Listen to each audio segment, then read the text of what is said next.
नमस्ते प्यारे विद्यार्थियों, कैसे हैं आप सब। आशा करता हूं आप सब अपने परिवार के साथ, अपने स्वजनों परिचितों के साथ अपने घर पर इस कोरोना काल में सुरक्षित होंगे और पूरी तरह से पालन कर रहे होंगे सोशल डिस्टेंसिंग का, और जितने भी निर्देश प्रदान किए जा रहे हैं प्रशासन के द्वारा, सरकार के द्वारा, उन सब का आप भली भांति पालन कर रहे होंगे, ऐसी मैं आशा करता हूं।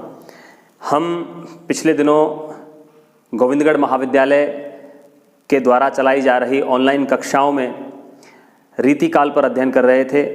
रीतिकाल से संबंधित हमने कुछ वीडियोस पूर्व में बनाए हैं। आप हमारे पिछले वीडियोस देख सकते हैं प्लेलिस्ट में जाकर के, आपको क्रमानुसार वहाँ पर सारे वीडियोस मिलेंगे। पाठ्यक्रम पर चर्चा से लेकर के रीतिकाल में रीति का अर्थ, रीतिकाल का जो नामकरण है उसके संबंध में विद्वानों के जो विचार हैं उस पर आपको वीडियोस प्राप्त होंगे। साथ ही रीतिकाल की जो परिस्थितियां रही और रीतिकालीन साहित्य की जो प्रमुख प्रवृत्तियां या विशेषताएं हैं उन पर हमने पूर्व में वीडियोस तैयार किए हैं। आप वहां जाकर के अध्ययन करें, अपने अध्ययन को जारी रखें। ये महाविद्यालय के द्वारा जो ऑनलाइन कक्षाएँ चलाई जा रही हैं इनका आप भरपूर लाभ उठाएँ, ऐसा मेरा निवेदन है आप सभी से। और आज हम जिस विषय को लेकर के उपस्थित हुए हैं हमारी कक्षा में, हिंदी साहित्य के द्वितीय वर्ष के विद्यार्थियों के लिए जो हिंदी साहित्य का प्रथम प्रश्न पत्र है उसमें रीतिकाल से संबंधित जो प्रमुख काव्यखंड दिए गए हैं उनमें जो पहला काव्यखंड हमारे लिए शामिल किया गया है पाठ्यक्रम में, वो आचार्य केशवदास से संबंधित है। तो केशवदास की कविता को पढ़ने से पहले हमें केशवदास कौन थे, उनका जीवन कैसा था, उनका परिवेश कैसा था, उनका व्यक्तित्व कैसा था, और उनके व्यक्तित्व का, उनके परिवेश का, उनके जीवन का, उनके साहित्य पर क्या प्रभाव पड़ा और उनके साहित्य की प्रमुख विशेषताएं कौन सी हैं, इस पर आज की कक्षा में हम चर्चा करेंगे। मैं प्रयास करूंगा कि ज़्यादा लंबा वीडियो नहीं हो और आप भी ये प्रयास करें कि एक बार जब आप क्लिक कर लेते हैं तो पूरा वीडियो देखें। अधूरा वीडियो देखने का मेरे विचार से कोई लाभ नहीं है। अभी मैं देख रहा हूं कि विद्यार्थी वीडियो देख तो रहे हैं लेकिन वो बहुत जल्दी ही वीडियो पर क्लिक करके छोड़ दे रहे हैं, उससे आपका बड़ा नुकसान होगा और जिस उद्देश्य को लेकर के हम ये सारी गतिविधि कर रहे हैं वह भी अपने उद्देश्य में सफल नहीं हो पाएगी। तो मैं आशा करता हूँ कि आज की कक्षा आपको पसंद आएगी। केशवदास पर हम थोड़ी सी चर्चा करते हैं। पूर्व में भी आप 11वीं 12वीं कक्षाओं से लेकर के केशवदास की कविताओं को शामिल किया जाता है पाठ्यक्रम में, और आप जानते हैं कि केशवदास, जैसा कि हम पूर्व में चर्चा कर चुके हैं कि रीतिकाल के प्रवर्तक आचार्यों में से एक नाम आता है केशवदास जी का। यद्यपि इस पर बड़ा विवाद रहा है कि केशवदास को प्रथम आचार्य माना जाए या नहीं। आचार्य रामचंद्र शुक्ल आचार्य केशवदास को हिंदी का या रीति साहित्य का, रीतिकाल का प्रथम आचार्य नहीं मानते हैं। उनके अनुसार रीति का सम्यक समावेश तो केशवदास की रचनाओं में मिलता है, लेकिन रीति की जो एक पद्धति पूरे साहित्य, इस काल के साहित्य में दिखाई पड़ती है, उस पद्धति का प्रवर्तन करने का श्रेय वो चिंतामणि को देते हैं।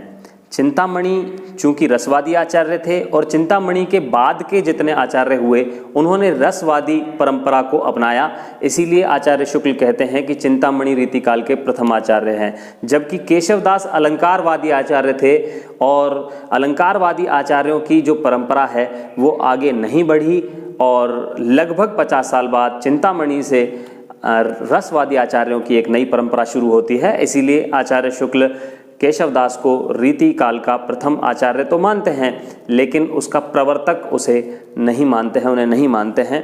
केशवदास की हम बात करें कि इनका जन्म 1555 ईस्वी में हुआ और ओरछा नगर में विशेष रूप से ये सक्रिय रहे। ओरछा के राजा जो इंद्रजीत सिंह जी थे उनके दरबार में ये एक दरबारी कवि थे।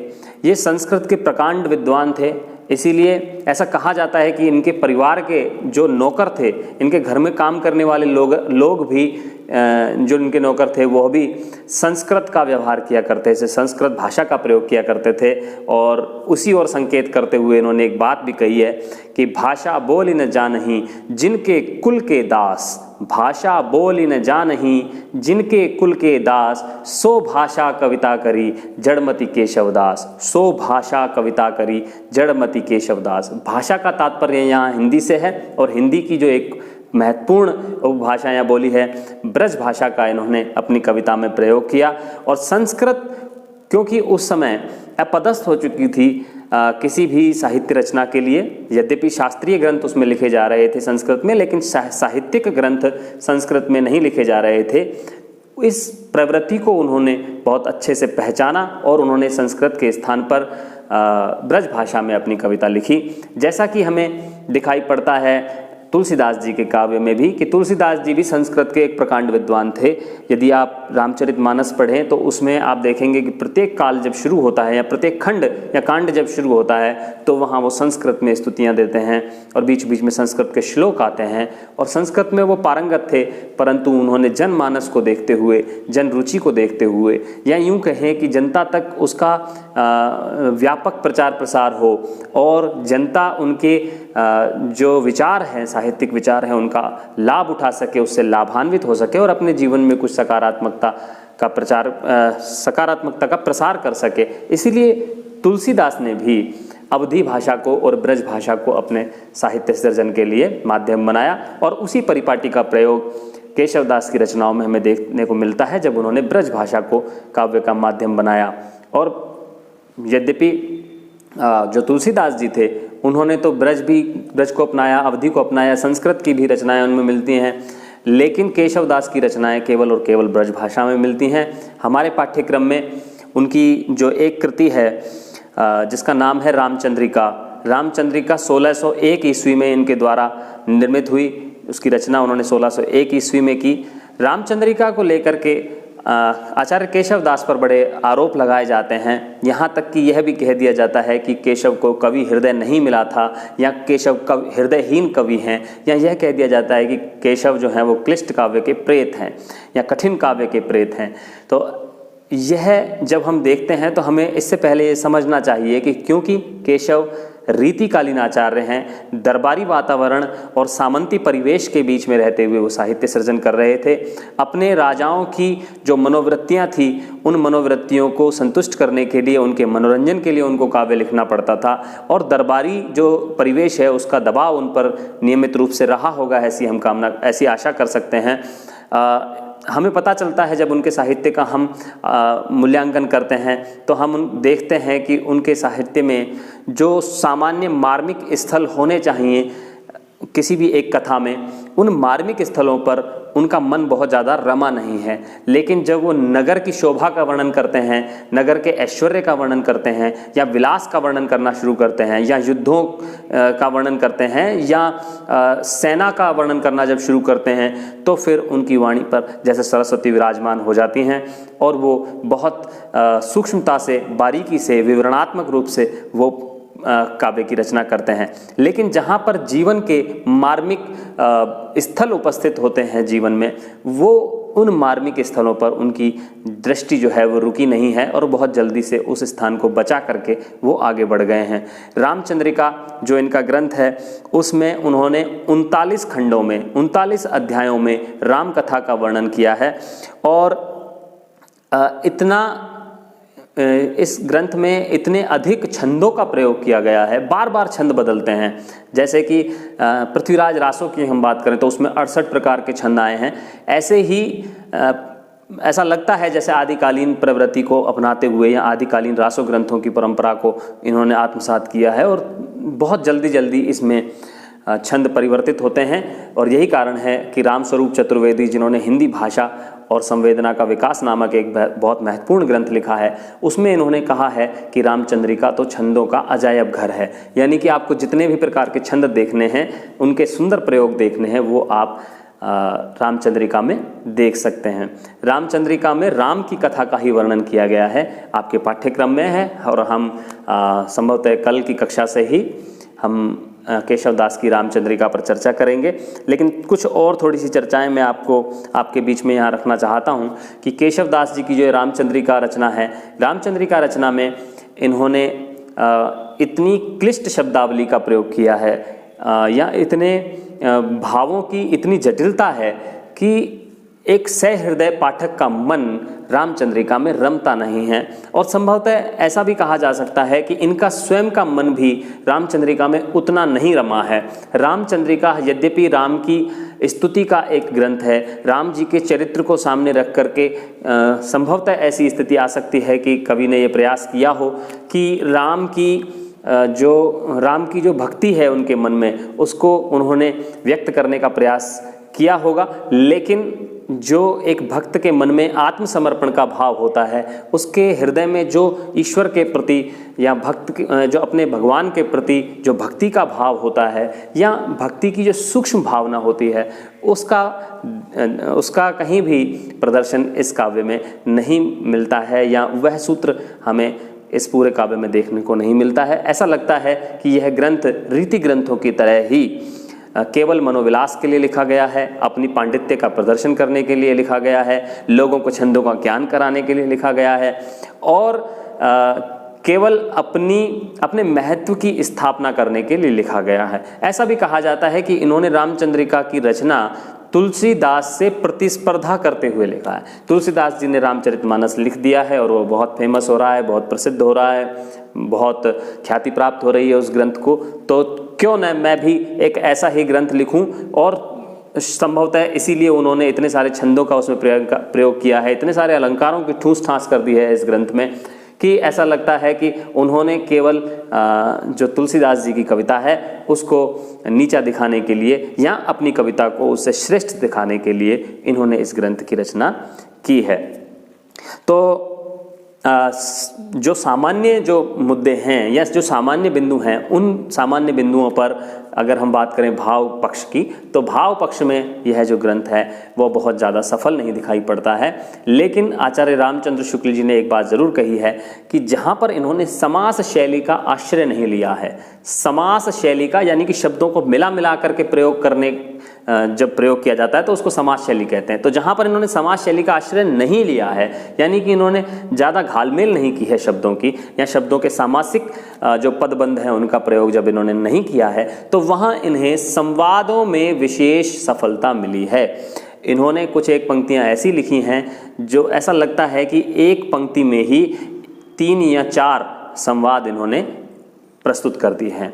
एक व्यक्ति बोलता है, दूसरा उत्तर देता है, फिर दूसरा व्यक्ति बोलता है, फिर दूसरा व्यक्ति उसका उत्तर देता है। तो प्रश्न उत्तर की जो एक परंपरा है, एक ही पंक्ति में छंद की एक ही चरण में इन्होंने जिस तरह से प्रयोग किया है, ये अपने आप में एक नई शैली थी और वहाँ इन्हें बड़ी सफलता मिली है। आज भी आपके गाँव मोहल्ले में जो रामलीलाएँ होती हैं उनमें इन संवादों का, जब आप संवाद देखते हैं, चाहे वो अंगद रावण संवाद है, चाहे लक्ष्मण परशुराम संवाद है, जब आपके रामलीलाएं होती हैं तो उनमें केशवदास जी की इन पंक्तियों का प्रयोग देखने को मिलता है। जैसे उन्होंने लिखा है, मात कहाँ तृपतात गए, मात कहाँ नृपतात गए सुरलोक ही क्यों सुत शोक लिए।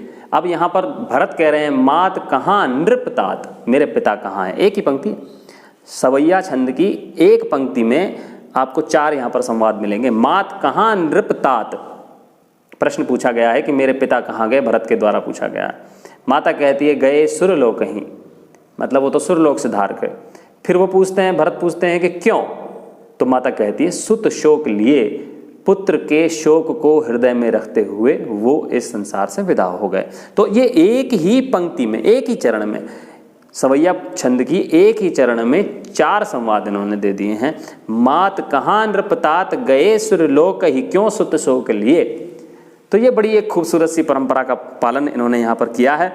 हालांकि इनको कठिन काव्य का प्रेत कहा गया है, और ऐसा भी कहा जाता है इनकी क्लिष्टता को देख करके कि उस ज़माने में ये प्रसिद्ध हो गया था कि कवि को देन न चाहे विदाई, पूछे केशव की कविताई।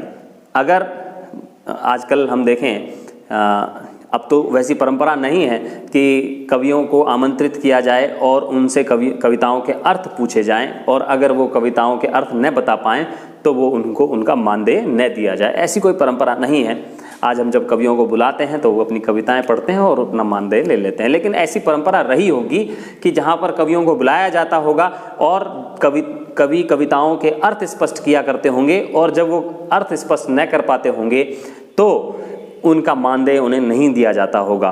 तो इस संबंध में कहा गया है कि केशव की कविता ऐसी थी कि जब कवियों के सामने वो रख दी जाती थी तो उनके अर्थ बता नहीं पाते थे कवि, और अपने मानदेय से वंचित उन्हें रहना पड़ता था। इसीलिए कहा कि कवि को देन न चाहे विदाई, पूछे केशव की कविताई। केशव की कविता पूछ लो तो अपना मानदेय बच जाएगा। सारी रात उससे कविता सुनो और फिर जब मानदेय देने का समय आए तो उससे थोड़ा पहले उससे पूछ लो कि भैया कविता एक केशव दास जी की है, इस कविता का जरा अर्थ बता दीजिए।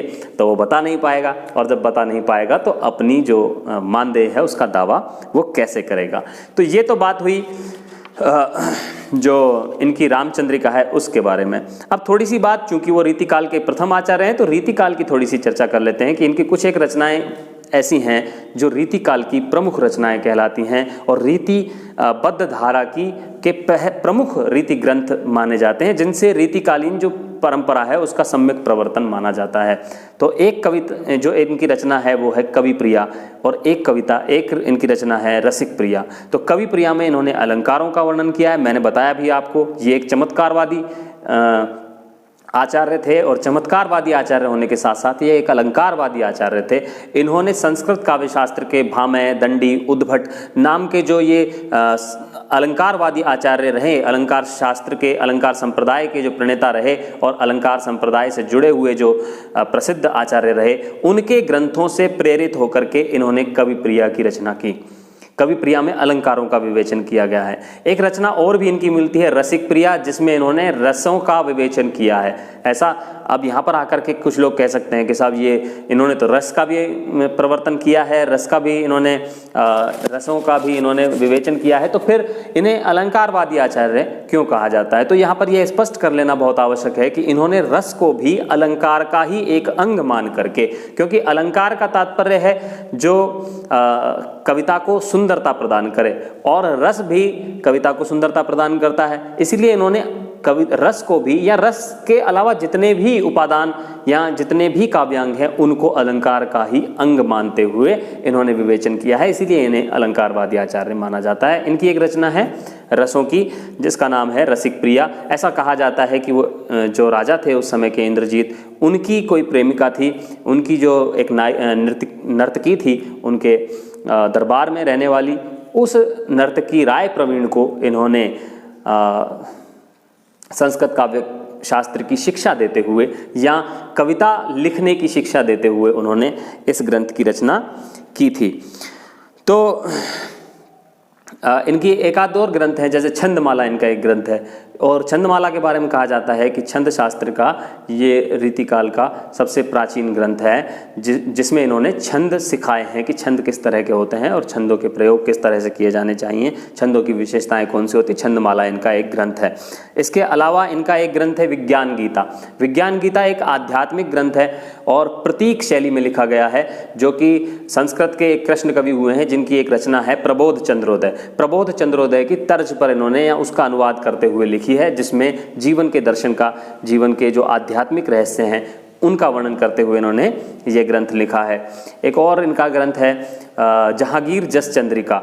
इनके दो ग्रंथ ऐसे हैं, जहांगीर जस चंद्रिका और वीर सिंह देवचरित। ये दो रचनाएं इनकी ऐसी हैं जो इनकी प्रबंधात्मक रचना है। अगर आपको याद हो तो कल के वीडियो में हमने, एक दिन पहले का जो वीडियो है हमारा पिछला, उसको जा करके देखिएगा। हमने एक बात की थी कि इस काल की जो प्रवृत्तियां हैं, इस काल के जो साहित्य की प्रवृत्तियां हैं, उसमें एक प्रवृत्ति है मुक्तक काव्य लिखा गया है, प्रबंध काव्य नहीं लिखा गया। नहीं लिखा गया है का मतलब ऐसे नहीं है कि बिल्कुल ही नहीं लिखा गया है, लिखा गया है लेकिन वो उतना उपयोगी नहीं है, उतना महत्वपूर्ण नहीं है। तो ये दो ग्रंथ भी हैं, प्रबंधात्मक हैं, मुक्तक नहीं हैं, लेकिन उतने महत्वपूर्ण नहीं हैं। जहांगीर जस चंद्रिका में जहाँ जहांगीर की स्तुति का वर्णन किया गया है, वहीं दूसरी ओर वीर सिंह देवचरित में जो इंद्रजीत सिंह के पुत्र थे वीर सिंह देव, उनके युद्धों का वर्णन इसमें किया गया है। एक ग्रंथ और भी मिलता है इनका रतन बावनी, वह वीर रसात्मक रचना है। तो इस तरह से आप देखें कि इन्होंने रीतिबद्ध धारा के ग्रंथ भी लिखे हैं, जिसमें कवि प्रिया, रसिक प्रिया, छंदमाला आते हैं।